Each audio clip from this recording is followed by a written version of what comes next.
namanya dijajah yang sangat nggak enak. Dia istilahnya dulu itu ingin keluar dari situ, jadi ya berpuasa atau bagaimana usahanya supaya keluar dari situ. Akhirnya banyak yang meninggal, banyak kan akhirnya jadi arwah gentayangan begitu. Sehingga area tersebut di malam-malam tertentu, hari-hari tertentu suka terdengar suatu keramaian gitu, seperti pasar gitu Pak ya. Ini kalau yang tahu berbentuk apa itu, tapi saya tidak berani menjelaskan dengan detail. Ada pohon besar dan ini batunya supaya tidak kelihatan oleh Belanda. Dia meminta kepada Tuhan supaya keluar dari cengkraman penjajah tersebut. Maka di sini tempat salah satu yang sakral, gaib sekali, karena untuk yang lewat sini ya sering-sering salam.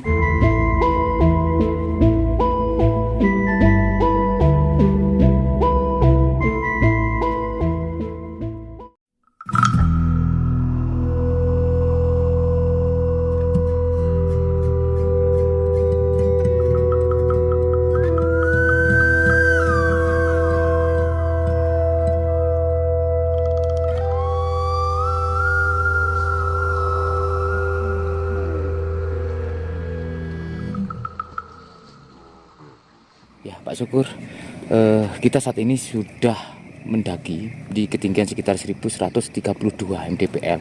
Perjalanan sekitar memakan waktu 1 jam.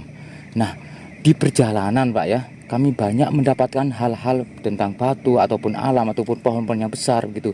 Dari Pak Syukur sendiri yang berada di sini sudah lama, apa yang perlu kita ketahui begitu Pak?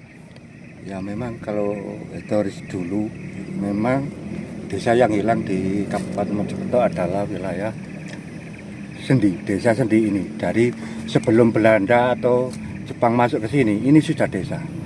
Jadi desa Sendi itu terletak di posisi kawasan Gunung Kursi. Makanya ini dinamakan Bonkaji. Itu sudah ada yang menempati dulunya. Jadi di sini miliknya Pak Kaji dan penghasilannya itu adalah kopi yang terbesar. Kopi zaman dulu istilahnya lokal ya.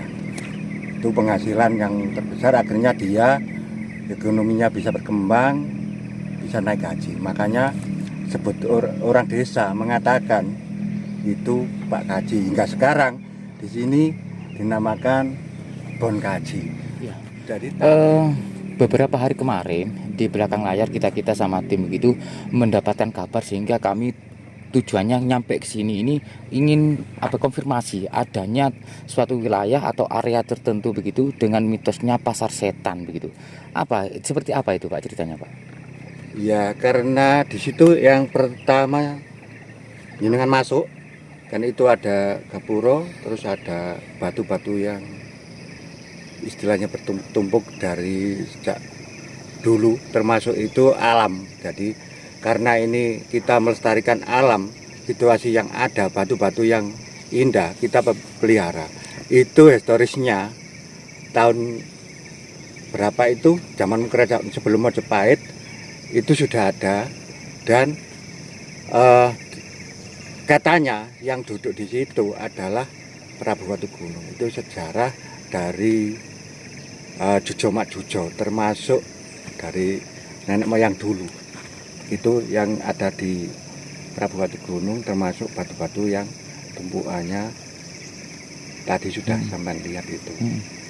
Berkaitan dengan nama pasar setan tersebut, itu memang ada suatu pengalaman dari warga yang pernah mengetahui tempat ini, atau memang cerita turun-temurun, atau seperti apa itu? Kalau historis si pasar setan itu dari orang-orang Ramusan dulu yang ada.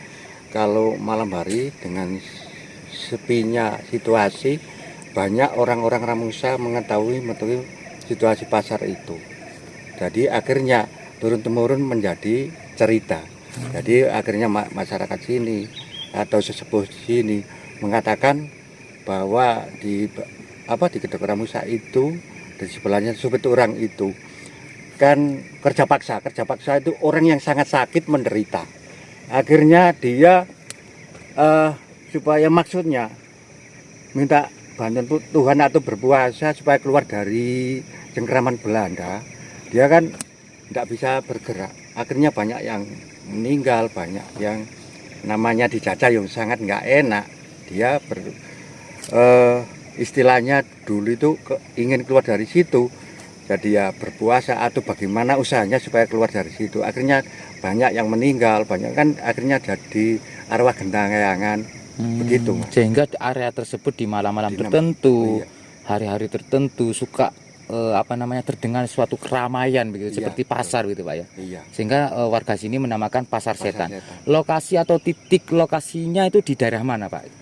Kalau dari titik 0 ini kita menuju turun lagi dari Supit Urang naik di dekatnya Kedek Ramusa itu.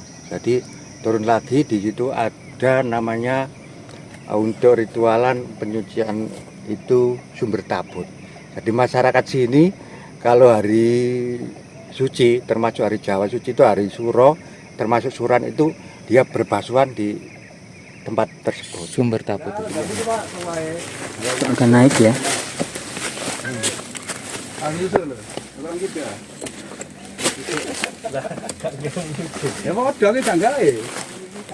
Ya, saudara-saudara, ini kelanjutan yang ada di Puncak Bonkasi tadi yang kita namakan Pasar Setan. Ini lokasinya.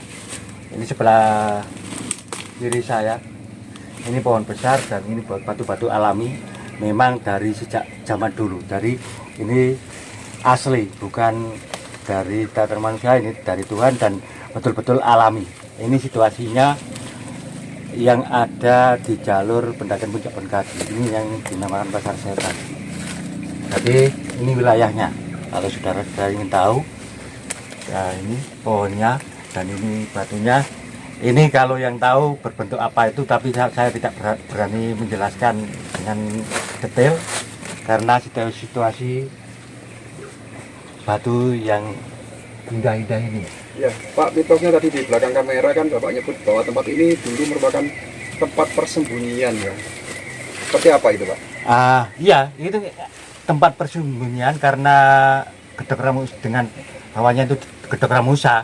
Ada salah satu adalah Kasepuan, istilahnya ingin keluar dari cengkraman Belanda. Dia akhirnya masuk di pohon ini, di sebelah kiri saya ini ada pohon besar dan ini batunya supaya tidak kelihatan oleh Belanda. Dia meminta kepada Tuhan supaya keluar dari cengkraman penjajah tersebut. Maka di sini tempat salah satu yang sakral, gaib sekali, karena untuk yang lewat sini ya sering-sering salam atau mengatakan permisi aja, supaya kita tetap aman dan terkendali karena kita lain wilayah atau lain alam, begitu Mas. Oke, terima kasih Pak ya. Iya. Oke, terima kasih. Kita beri tambahan.